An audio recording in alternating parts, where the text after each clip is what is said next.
마태복음 7장 28절, 29절 두 절 말씀 봉독해 드립니다. 마태복음 7장 28절 말씀입니다. 예수께서 이 말씀을 마치심에 무리들이 그의 가르침에 놀라니 이는 그 가르치시는 것이 권위 있는 자와 같고 그들의 서기관들과 같지 아니함일러라. 예수님께서 이 산상설교를 마치자 그 들은 무리들이 이런 반응을 보였다고 합니다. 참 놀랍다. 서기관들의 가르침과 다르다. 권위가 있다. 그렇게 반응을 보였다고 합니다. 여기에 이 산상설교의 가장 중요한 주제인 서기관과 바리새인의 의와 다른 예수 안에서 허락된 하나님의 의의 중요한 본질이 비교되고 있습니다. 예수 안에서 하나님의 의를 대표적인 그 본질을 은혜와 사랑이라고 얘기할 수 있습니다. 그러나 이 은혜와 사랑이 바리새인들의 의와 비교될 때 자칫 도덕과 법과 대척점에 있는 것 같이 이해돼서는 안 됩니다. 바리새인과 서기관의 의의 중요한 결함은 그 도덕성과 법의 문제가 아니고 그 정신과 그 내용을 성취할 수 없는 데 있습니다. 가장 중요한 지적이 같은 마태복음 23장에 이렇게 소개되고 있습니다.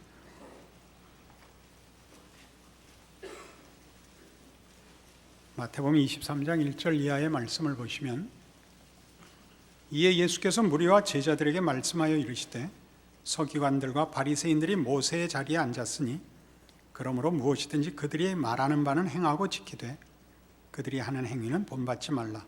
그들은 말만 하고 행하지 아니하며 또 무거운 짐을 묶어 사람의 어깨에 지우되 자기는 이것을 한 손가락으로도 움직이려 하지 아니하며 그들의 모든 행위를 사람에게 보이고자 하나니 곧 그 경문띠를 넓게 하며 옷수를 길게 하고 잔치의 윗자리와 회당의 높은 자리와 시장에서 문안받는 것과 사람에게 랍비라 칭함을 받는 것을 좋아하느니라 라고 말합니다. 지적의 핵심이 오해의 소지가 있습니다. 말만 하고 행하지 않는다라는 것이 알고 있지만 실천은 없다, 그런 뜻이 아닙니다. 그들이 말하는 것을 본인들이 이룰 수가 없다, 그런 뜻입니다. 도덕이나 법이나 궁극적인 목적은 성경이 얘기하는 바와 같이 하나님 사랑, 이웃 사랑입니다. 그것이 적극적인 의미입니다. 그러나 우리가 현실 속에서 경험하듯이 도덕이나 법이나 굉장히 부정적이고 소극적으로밖에는 사용되지 못합니다. 그것은 최소한의 사회 질서를 위하여 강제력을 가지고 요구됩니다. 도덕을 논할지라도 그것이 명분으로는 모두의 공감을 받고 있지만 그것을 실천하는 일은 거의 불가능합니다. 왜 불가능하냐면 적극적으로 그 가치를 자신과 남에게 나눌 만큼의 실력이 죄인된 인간에게는 없습니다. 서기관과 바리새인의 의의 치명적 결함이 무엇이냐 할 때 무엇이 옳은지를 모르는 것이 아니라 그 옳은 것을 행사할 때 그 옳음의 행사가 자신을 기만하거나 위장할 수밖에 없으며 또는 다른 사람을 비난하거나 정죄하는 것으로밖에 그 도덕과 법을 사용할 다른 실력이 없다는 사실입니다. 우리가 우리 현실 속에서 쉽게 이 사실을 목도하는데 우리가 어느 곳에서나 최소한의 질서를 위하여 법을 얘기하고 도덕을 얘기할 수 있습니다. 우리 교회 공동체 내에서도 질서를 위하여 최소한의 윤리가 요구됩니다. 은혜를 얘기하고 사랑을 얘기한다고 해서 도덕과 법과 반대편에 서 있는 것이 아니라 도덕과 법의 생명과 내용과 능력을 부여하는 것이 예수밖에 없다. 그런 뜻으로서 서기관과 바리새인의 의와 대조되는 것입니다. 그러나 우리는 그 가진 명분과 가치를 인정한다는 것 때문에 그것을 들먹일 때마다 그것이 이웃 사랑이라는 것으로, 하나님 사랑이라는 것으로 가지 못하는 부분을 간과합니다. 우리가 어느 곳에서나 저지르는 실수이지요. 최소한의 어떤 질서가 필요할 때, 어떤 수준이 필요할 때 우리가 윤리를 얘기하는 것 당연합니다. 그러나 그것을 어떻게 사용하는가 보십시오. 당신 왜 그래? 그 말도 안 되는 짓을 왜 해? 라고 얘기함으로써 나는 그것을 마치 지키고 있는 자 같고 상대방은 틀려서 할 수 있는 자와 할 수 없는 자를 나누고 있습니다. 할 수 있는 자가 할 수 없는 자를 비난함으로써만 자신이 할 수 있다는 것을 증명하지, 그를 포용하여 자신의 옳음을 증명할 방법은 자연인의 경우에는 없습니다. 어떻게 옳은데 입을 다물고 있단 말입니까?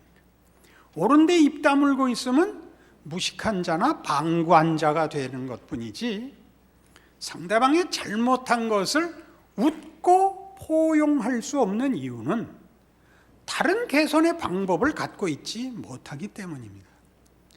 그러니까 우리의 옳음은 늘 비평할 수밖에 없습니다.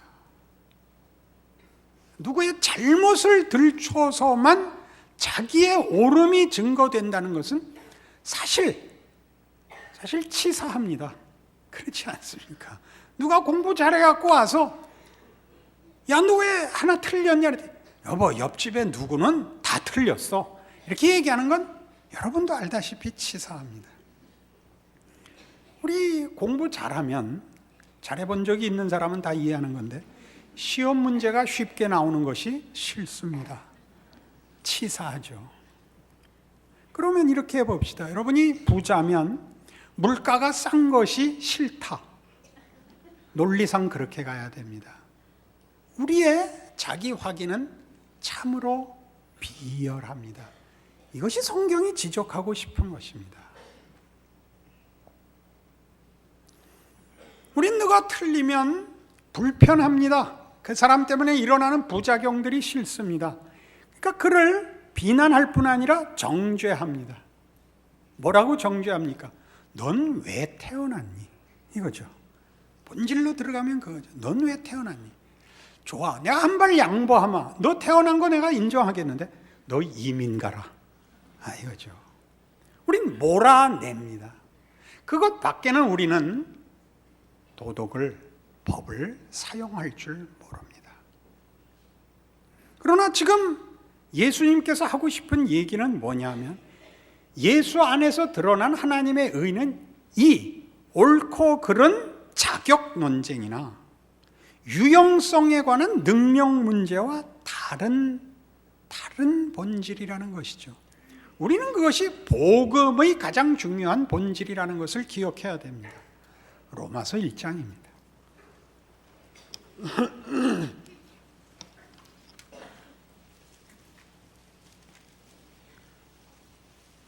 신약성경 238페이지 로마서 1장 16절에 오시면 복음을 사도 바울은 이렇게 증거합니다. 내가 복음을 부끄러워하지 아니하노니 이 복음은 모든 믿는 자에게 구원을 주시는 하나님의 능력이 됨이라. 먼저는 유대인에게요, 그리고 헬라인에게로다. 복음에는 하나님의 의가 나타나서 믿음으로 믿음에 이르게 하나니 기록된 바 오직 의는 믿음으로 말미암아 살리라 함과 같으니라. 복음은 일단 능력으로 소개됩니다. 왜냐하면 서기관과 바리새인의 의로 설명된, 대표된 이 인간의 의는, 하나님 없이 인간이 만들어내는 의는 옳은 것을 혹 알 수는 있으나 옳은 것을 행할 능력은 없습니다. 왜냐하면 그가 죄인인 까닭입니다.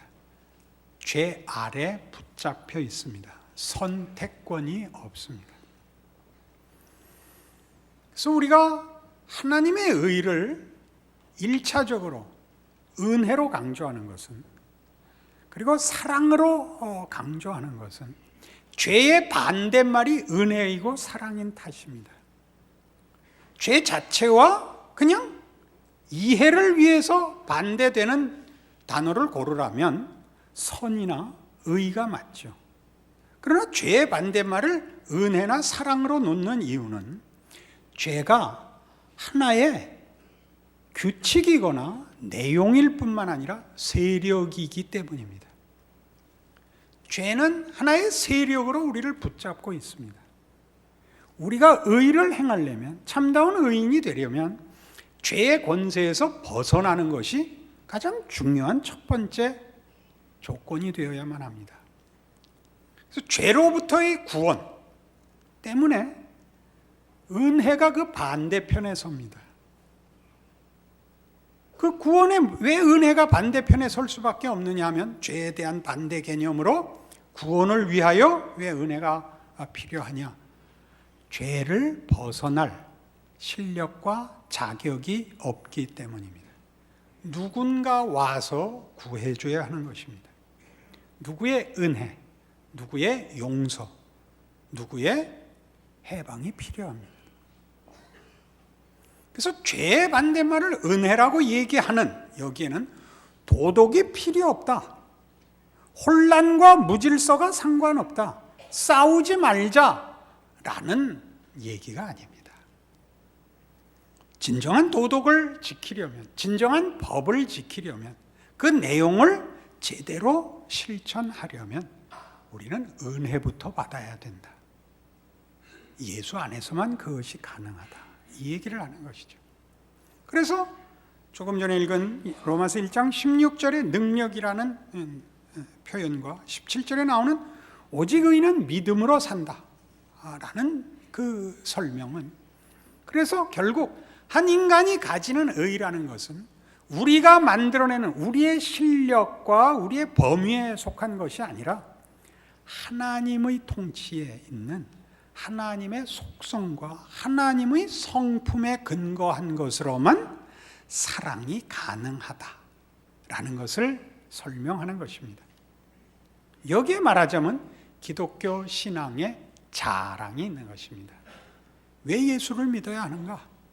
그것은 우리가 만들어내는 가치, 의미, 승리보다 큰, 비교할 수 없는 창조주의 속성과 성품과 능력과 거룩함으로의 부름이 거기에만 있기 때문입니다.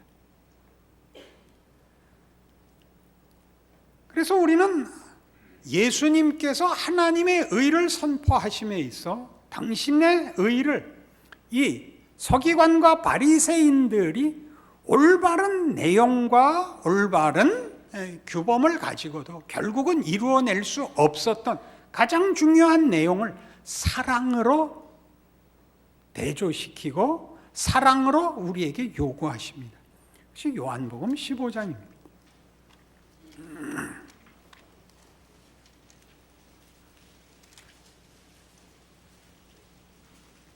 요한복음 15장 9절입니다. 아버지께서 나를 사랑하신 것 같이 나도 너희를 사랑하였으니 나의 사랑 안에 거하라. 내가 아버지의 계명을 지켜 그의 사랑 안에 거하는 것 같이 너희도 내 계명을 지키면 내 사랑 안에 거하리라. 내가 이것을 너희에게 이름은 내 기쁨이 너희 안에 있어 너희 기쁨을 충만하게 하려 함이라.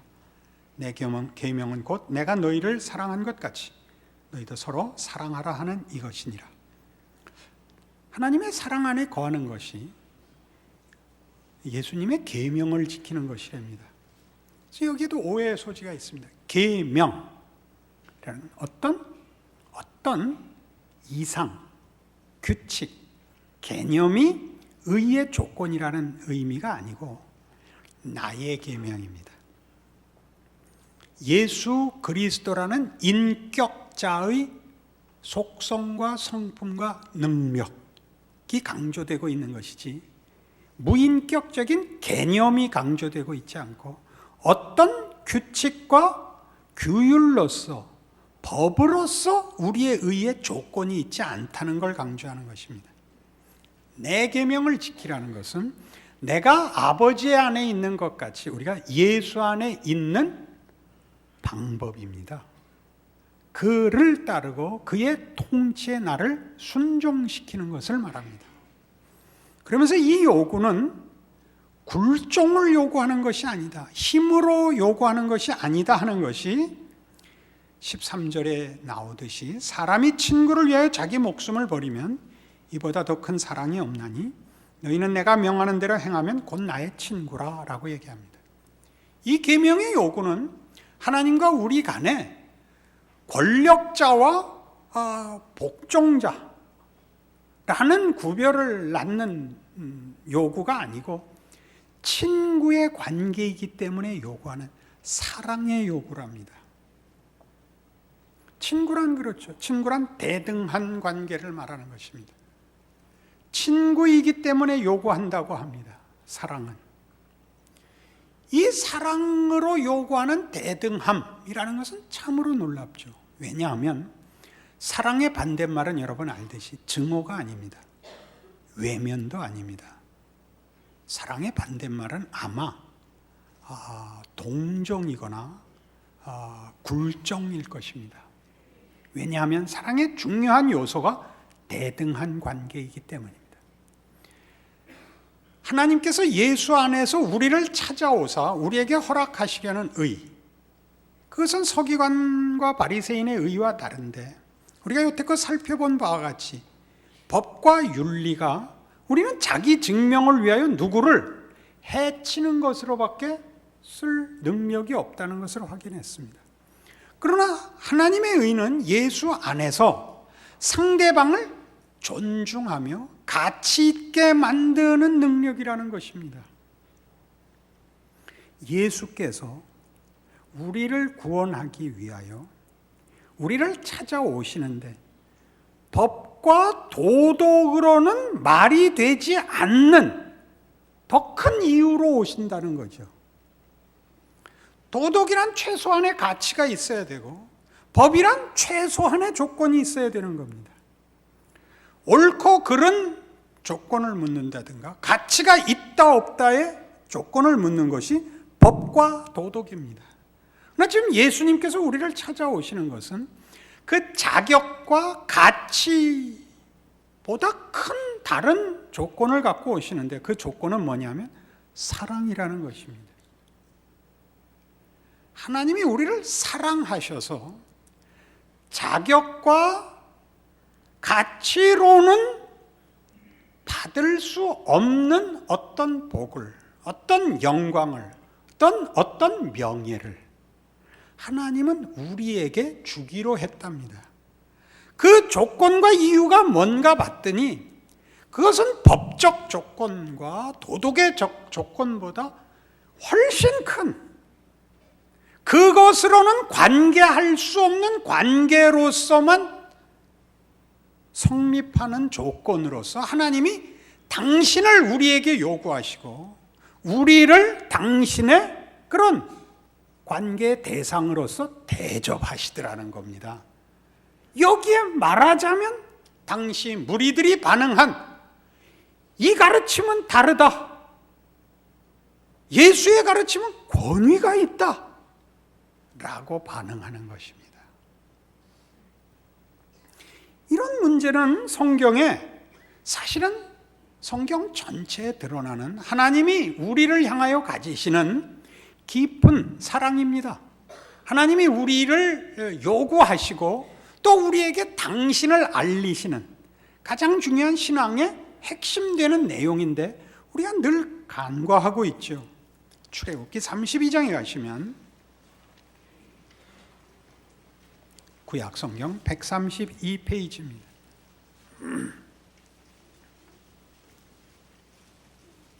출애굽기 32장 30절. 당시 역사적 배경은 이렇습니다.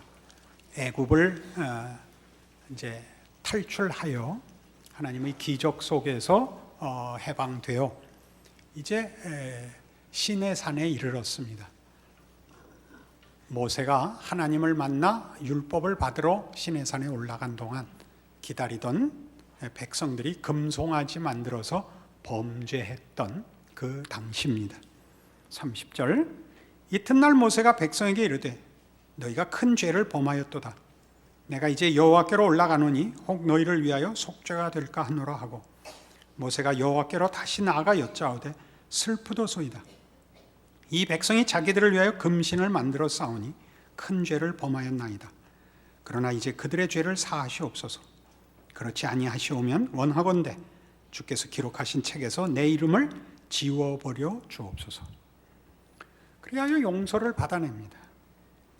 모세의 기도의 핵심이 뭔가요? 하나님, 원래 이 백성을 하나님의 백성으로 삼으시고 저들을 구원하시고 하나님의 자녀로 약속하셨을 때 자격과 가치를 보고 한 것 아니지 않습니까? 하나님은 사랑의 하나님입니다. 이때 사랑을 서두에 얘기한 것 같이 도덕과 대척점에 놓지 마시란 말입니다. 도덕을 도덕되게 하고 법을 법되게 하는 진정한 본질이요 생명입니다. 사랑에 빠지면 도덕과 법은 사람 잡는 것 외에 아무런 기능을 할 수가 없습니다. 이 얘기를 하는 거죠. 하나님, 만일 이 백성을 버리시려면 저도 버리십시오. 저도 하나님 마음에 들 자격을 만들 실력은 없습니다. 그리고 제가 아는 하나님은 그런 하나님 아닙니다. 하나님 그렇게 응답하십니다. 구약에만 있느냐? 신약에도 있습니다. 로마서 9장 보십시다. 바울도 그런 얘기를 합니다. 이 설교를 준비하다 보니까 제가 생각했던 모세나 바울보다 생각보다 실력이 있더라고요. 여러분들도 거기로 초대받으십시오. 신약성경 250페이지 로마서 9장 1절, 내가 그리스도 안에서 참말을 하고 거짓말을 아니하노라. 나에게 큰 근심이 있는 것과 마음에 그치지 않는 고통이 있는 것을 내 양심이 성령 안에서 나와 더불어 증언하노니 나의 형제 곧 골육의 친척을 위하여 내 자신이 저주를 받아 그리스도에게서 끊어질지라도 원하는 바로다. 뭘 원하는 거냐 하면 바울은 유대인입니다. 이스라엘 백성이죠. 그도 예수를 믿지 않았다가 나중에 회심하고 이제 복음의 사도가 되었습니다. 그리고 뜻밖의 이방인을 위한 사도가 되어서 이방에 다니면서 여러 교회를 세우고 복음을 전합니다. 마음에 늘 자기 동족, 자기 민족이 예수를 믿지 않는 일에 대하여 마음이 아픕니다. 이 고백을 합니다. 내 혈육, 내 골육과 친척을 구원받게 하기 위하여라면 내 자신이 저주를 받아 그리스도에게 끊어져도 좋다. 여러분, 그런 말이 얼마나 무시무시한 말인지 아시겠습니까? 구원받아 천국 가기 바쁜 우리에게 나 지옥 가도 좋다. 대신에 내 가족 구원시켜달라. 이렇게 기도하는 꼴입니다. 바로 그것이 예수 그리스도의 오심에 나타난 것 아닌가요? 이 죄인들을 구원하기 위하여 아버지요, 나를 사망에 내려보내 주시옵소서. 그게 성육신과 십자가 아닌가요? 하나님은 기꺼이 우리를 구원하기 위하여 우리의 자리에 당신을 낮추어 찾아오셔서 사망의 자리까지, 우리가 있는 그 자리에 우리를 구원하기 위하여 오십니다. 이것이 하나님의 의지요. 도덕과 윤리에 대하여 또는 법에 대하여 우리가 은혜가 우선한다, 사랑이 모든 것이다 라고 얘기하는 이유를 이해하셔야 됩니다. 기독교 신앙은 당연히 도덕성을 가집니다. 당연히 법보다 더 큰 기준과 책임을 가집니다.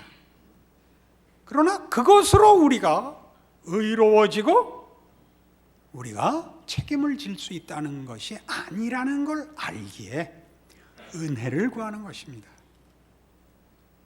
그래서 우리가 신앙부터 가지는 것이 아니라 죄인으로 태어나는 것이 먼저이듯이 도덕과 법을 먼저 알고 나중에 은혜를 아는 순서를 가진다는 걸 기억하여 이 은혜가 진정한 결실을 하며 모든 각자의 영혼과 생명으로 영혼의 생명으로 그 결실하는 것을 기다리는 사랑을 가져야 됩니다. 산상설교 내내 신자의 신앙의 본질을 이것으로 설명했습니다. 이해와 용서라고요. 이해와 용서라는 건 다른 것이 아닙니다. 내 실력으로 윤리적일 수 없고 법을 지킬 수 없는 그 현실을 나 자신에게서 발견하여 우리 모두가 동일한 형편 속에 있다는 것을 기억하고 하나님의 역사와 간섭을 기다리는 것을 말합니다. 그래서 신자들의 중요한 실천적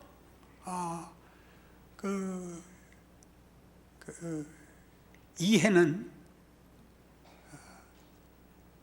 신앙인으로서의 자기 실천과 이웃에 대한 이해가 보다 너그러워야 합니다. 가장 대표적으로 웃어야 합니다. 어느 때 사람이 시퍼러둥둥해지는가 보십시오. 오를 때 그렇습니다. 어떻게 오를 때? 틀린 사람 잡아서 옳은 것을 확보할 때, 그때 시퍼러둥둥해져서 20세기에 제일 많이 자행된 세계 역사의 현실이 뭐냐? 지나간 20세기에 무슨 역사적 우리가 그 현실을 경험했느냐? 이념투쟁 때 사람은 가장 인간성을 상실하더라를 배웠습니다. 옳은 사회 만들자, 옳은 세상 만들자 그럴 때 그게 얼마나 좋은 말입니까? 그때 제일 많이 사람을 죽였습니다. 지금도 여러분 한국 사회에도 이념 투쟁이 있는데 이념을 탓하고 싶은 것이 아닙니다. 이념 투쟁을 하면 사람이 친척도 못 알아보고 부모 자식과도 연을 끊고 울어야 할 때도 안 울고 절대 웃지 않는 사람이 됩니다. 이념에 사로잡혀서 인간성이 말살이 됩니다. 얼마나 끔찍한 일입니까? 신앙도요, 잘못 가면 이 결사각오가, 순교가 시퍼러둥둥을 만듭니다. 멋대가리 없는 인간을 만듭니다. 시도 때도 없이 고함 지르고 눈 감고 혼자 우는 이상한 괴물을 만듭니다. 웃어야 됩니다. 웃는다는 건 인간의 한계를 인정하는 것입니다. 이 설교도 이렇게 하면 안 되는데 또 너무 희죽희죽 웃으면서 하면 진정성이 떨어지지 않습니다. 잘 생각해 보십시오. 신앙이 좋다는 건 지금 그의 실력이 없는 것을 넘어가 주는 겁니다. 손 들고 막 옳은 소리 하면 씩 웃는 거죠. 목소리 좋구만. 알았어. 이렇게 옳은 노릇을 하십시오.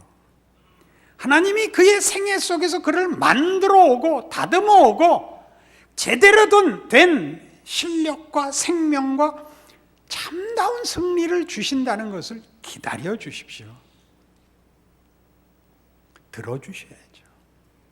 서로 언성을 높이고 얼굴 시뻘개지는 것은 기독교 신앙 실천에는 없습니다. 너 두고 봐, 너 지옥 가, 이 말은 안 하게 되어 있습니다. 그것이 기독교 신앙입니다.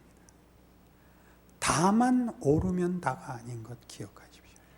내가 사람을 잡고 있나?